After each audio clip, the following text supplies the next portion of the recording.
Hello everyone, it's me Priyanti and welcome to my another daily mini blog. আজকে হচ্ছে আমার একটা শ্যুট আছে, তো শ্যুটের জন্য পার্লারে যাচ্ছি। তো পার্লার থেকে আমি শ্যুটে যাব, তো আজকে হচ্ছে আমি আপনাদেরকে সেটাই দেখাচ্ছি কিভাবে শ্যুটটা করি বা কি করি। এই যে ব্লাশ অ্যান্ড নাহার মেকওভারে হচ্ছে আমি যাচ্ছি। তো সেখানে গিয়ে আমি আমার একটা ড্রেস পরে নিয়েছি অ্যাপ্রন থেকে, যে আমার সাজের অর্ধেক কমপ্লিট হয়ে গিয়েছিল। আর এখানে হচ্ছে আমি আমার একটা রিলস তৈরি করছিলাম, যেহেতু এটা আমার একটা প্রমোশনাল ওয়ার্ক ছিল, সেই জন্য হচ্ছে আমার এই রিলসটা তৈরি করা।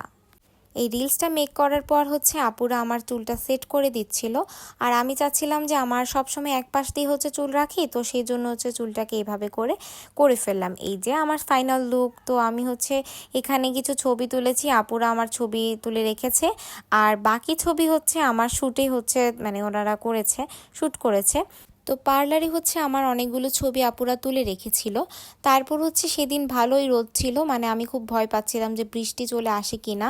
তো মানে খুবই তাড়াতাড়ি করে আমি রিলসগুলো করে আমি চলে গেলাম আমার শ্যুটে। এই যে আমি আমার শ্যুটের কিছু অংশ আপনাদের সাথে শেয়ার করলাম। আজকের জন্য এখানেই টাটা সবাইকে।